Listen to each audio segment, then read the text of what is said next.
الحمد للہ علی نعمہ الظاہرۃ والباطنہ قدیما وحدیثا والصلاة والسلام علی سید الانبیاء وخاتم الرسل محمد وعلی آلہ واصحابہ اجمعین.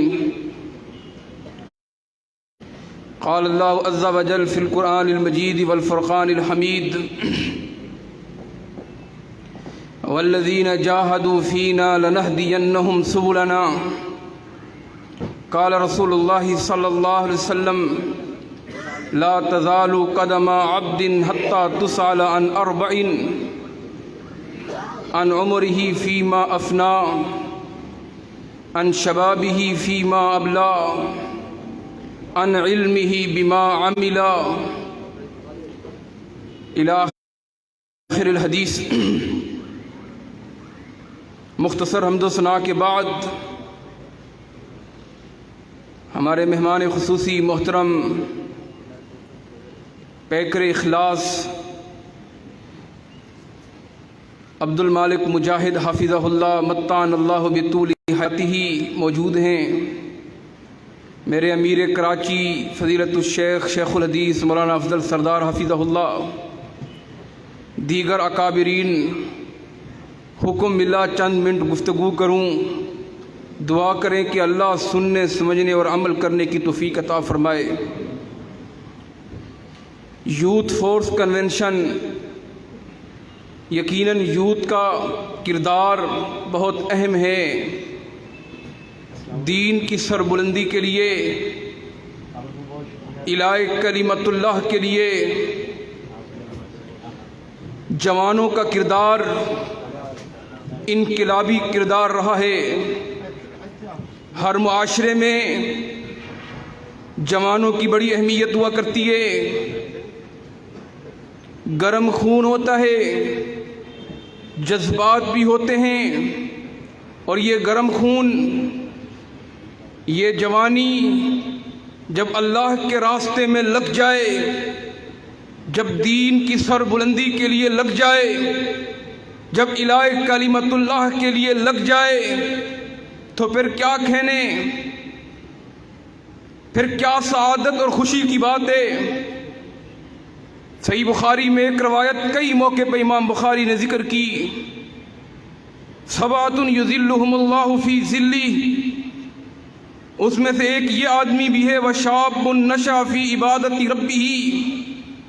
وہ جوان جو جوانی اللہ کی عبادت میں صرف کر دیتا ہے، جب کہیں سایہ نہیں ہوگا، سورج سوا نیزے پر ہوگا، نفسی نفسی کا عالم ہوگا، تدنی الشمس من الخلق، اور پھر وہاں اللہ چند لوگوں کو اپنے عرش کا سایہ عطا فرمائیں گے.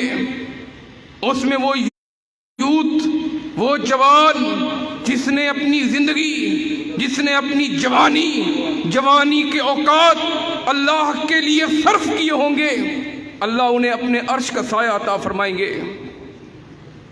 اور یقیناً جوانوں نے انقلاب برپا کیا، تبدیلی اور تغیر کو برپا کیا. آپ دیکھیں، اللہ رب العزت نے اپنے قرآن کریم میں جوانوں کا ذکر کیا، انہم فتیہ کہہ کر. بڑا عظیم واقعہ ہے. یہ جوان کون تھے؟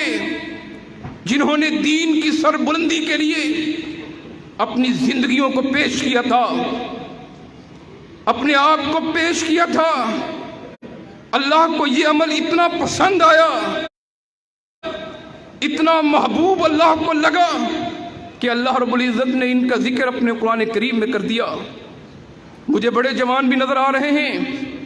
یہ جوانی اللہ کی طرف سے بہت بڑی غنیمت ہے، یہ اللہ کی طرف سے بہت بڑی نعمت ہے. خدا کے لیے اسے فضول مت خرچ کیجئے، فضول مت برباد کیجئے، دنیا کے کاموں میں مت لگائیے، فضول اوقات کو مت ضائع کیجئے.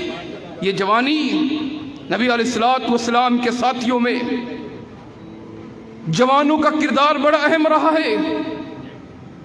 اگر جوانوں کی فہرست دیکھیں گے، فاطمہ کے بابا کے ساتھیوں میں، آپ کے تلامیذہ میں، آپ کے غلاموں میں، آپ کے پر کلمہ پڑھنے والوں میں آپ کو بڑی صحابہ اکرام کی وہ جوانوں کی فہرست ملے گی، جس میں آپ کو عبداللہ بن عباس رضی اللہ تعالی عنہما نظر آئیں گے۔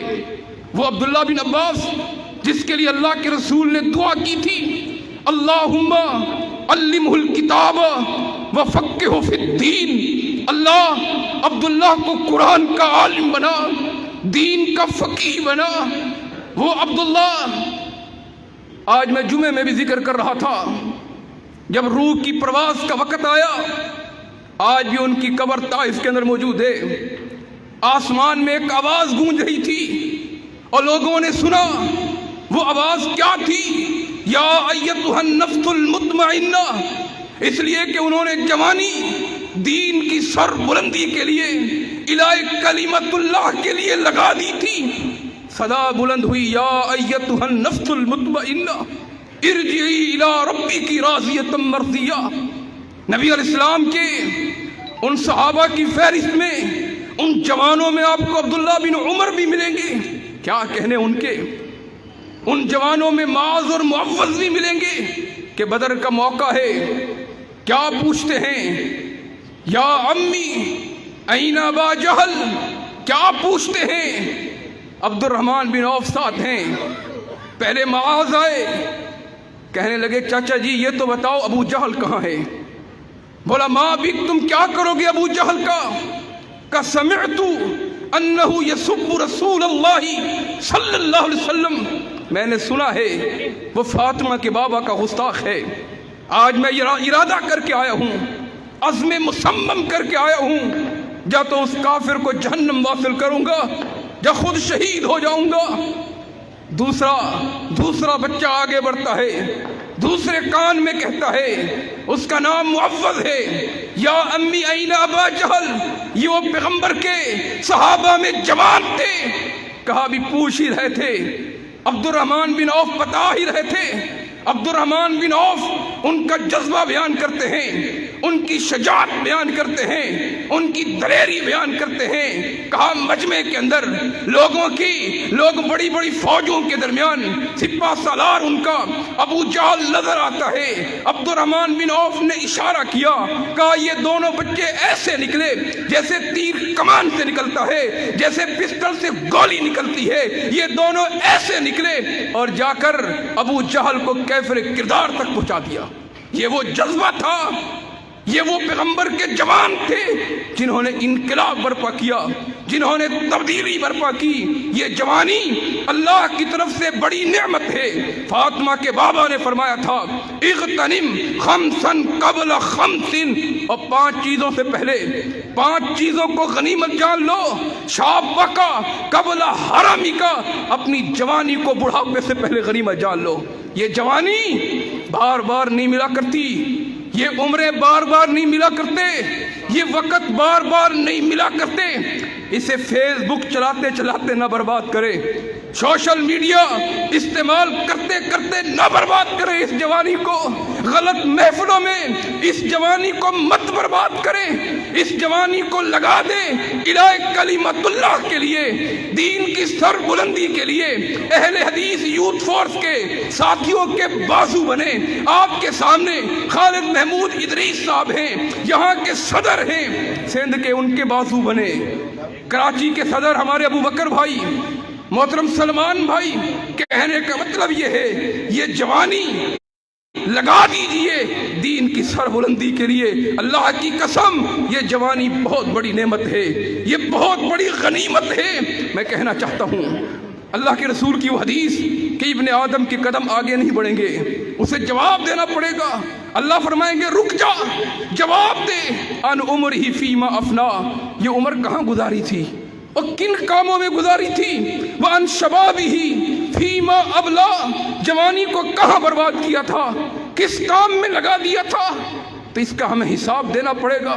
یہ وقت بڑا قیمتی ہے، خدا کے لیے اس وقت کو ضائع مت کریں۔ وقت اللہ نے قسمیں کھائیں، کہیں واللیل کہا کہ مجھے رات کی قسم، کہیں والنہار کہا مجھے دن کی قسم، کہیں والفجر کہا مجھے فجر کے وقت کی قسم، کہیں والضحیٰ کہا مجھے چاشت کی قسم، کہیں والعصر کہا، مجھے عصر کے وقت کی قسم۔ لوگوں وقت بڑا قیمتی ہے، ہم کیسے برباد کر دیتے ہیں، ہم گھنٹوں ضائع کر دیتے ہیں۔ یہ سال جو آج گزر رہا ہے، اللہ کی قسم یہ واپس لوٹ کے نہیں آئے گا، یہ خوشیاں منانے کی بات نہیں۔ حضرت علی نے فرمایا تھا ارتحلت الدنیا مدبرۃ وارتحلت الآخرۃ مقبلۃ۔ اور لوگوں دنیا پیٹھ چھپا کے جا رہی ہے، دنیا گزر رہی ہے، آخرت قریب آ رہی ہے، موت قریب آ رہی ہے، قبر قریب آ رہی ہے۔ اور لوگوں تم کن چکروں میں لگ گئے؟ یہ دنیا جا رہی ہے، زندگی کا 1 سال بیت گیا۔ یہ خوشیاں منانے کی بات نہیں، یہ غم کرنے کی بات ہے، یہ احتساب کرنے کی بات ہے، یہ محاسبہ کرنے کی بات ہے، یہ فکر کرنے کی بات ہے۔ تو میرے بھائیوں، یہ جوانی دین کی سر بلندی کے لیے لگائیے، یہ جوانی الہ کلمت اللہ کے لیے لگائیے۔ میں بزرگوں سے بھی کہنا چاہتا ہوں، اپنی اولادوں کو پیش کیجئے، اپنی اولادوں کو دین کے لیے لگا دیجئے، اپنی اولادوں کا ہاتھ پکڑیے اور خالد محمود ادریس کے ہاتھ میں ہاتھ دیجئے، حافظ فیصل افضل شیخ کے ہاتھ میں ہاتھ دیجئے، کراچی میں یوتھ فورس کے ہاتھ میں ہاتھ دیجئے کہ میرا بیٹا لے لو، اس سے دین کا کام لے لو، اس سے الہ کلمت اللہ کا کام لے لو، اس کو دین پہ لگا دو۔ اللہ کی قسم اگر جوانی دین پہ لگ جائے اور میرا رب راضی ہو جائے، جب کہیں سایہ نہیں ہوگا، شاب نشا فی عبادت ربہ، اللہ اسے اپنے عرش کا سایہ عطا فرمائیں گے۔ محمد ابن قاسم کو دیکھیں کیسا انقلاب برپا کیا۔ کبھی پڑھی تاریخ؟ ابھی جوانی کی سرحدیں عبور کر رہے تھے، وہ فاتح سندھ تھے، جوانی کی سرحدیں عبور کی ہی تھی، وہ سندھ پر آ پہنچے تھے۔ آپ کے راجہ دہر، وہ بدماش، وہ گنڈا، وہ ہندو ازم کا دائی، وہ بت پرست کا دائی، اسے شکست دی، یہاں اسلام کو نافذ کیا ہے۔ آج 14 اور 15 سال کا بچہ وہ نماز نہیں پڑھ رہا، وہ دین پہ نہیں لگا، اس کے ہاتھ میں موبائل ہے، اس کے پاس پیکج ہیں، وہ گفتگو کرتا ہے، وہ فیس بک چلاتا ہے، وہ دنیا کے معاملات میں ہے، اس کی گندی محفلیں ہیں۔ اور بتائیے محمد ابن قاسم کی عمر کتنی تھی؟ یہ نوجوان جہاں خون گرم ہوتا ہے، یہ بہت بڑا انقلاب پیدا کر سکتے ہیں، بہت بڑی تبدیلی پیدا کر سکتے ہیں۔ تو جوان کتنے موجود ہیں؟ ہاتھ کھڑا کریں جتنے جوان ہیں، اللہ برکت دے، ہاتھ کھڑا کریں۔ ماشاءاللہ سارے ہی جوانوں کی محفل ہیں، سارے ہی جوانوں کی محفل ہیں۔ انشاءاللہ یہ جوانی دین پر لگائیں گے انشاءاللہ۔ ہاتھ کھڑے نہیں ہوئے بھائی، دین پر لگائیں گے انشاءاللہ، الہ کلمت اللہ کے لیے کھڑے ہوں گے انشاءاللہ۔ اللہ رب العزت آپ کی عمروں میں برکت عطا فرمائے، اللہ ہمیں قبول کر لے۔ اور میں اپنے بھائی سابق ہمارے صدر فیصل افضل شیخ صاحب حفظہ اللہ، ان کو خراج تحسین بھی پیش کرنا چاہتا ہوں۔ کمال محنت کی انہوں نے، کمال محنت کی، یوتھ فورس کو چوٹیوں تک پہنچایا، بلندیوں تک پہنچایا۔ اللہ ان کی محنتوں کو قبول فرما لے۔ بے کر اخلاص ہیں، کبھی ایک پاؤں کراچی میں ہوتا، دوسرا پشاور میں ہوتا۔ اور مجھے امید ہے جو نئی قیادت آئی ہے، محترم حافظ عامر صدیقی صاحب، محترم حافظ سلمان اعظم صاحب، انشاءاللہ وہ بھی محنت کریں گے، ہم نے ان کا بھی ساتھ دینا ہے، انشاءاللہ دین کی سربلندی کے لیے کھڑا ہونا ہے۔ اللہ رب العزت سے دعا ہے جو کچھ کہا قبول کر لے، اللہ ہم سے راضی ہو جائے، اللہ ہم سے دین کا کام لے لے، اور جب موت آئے تو اللہ کلمہ نصیب فرما دے۔ اقول قولی ھذا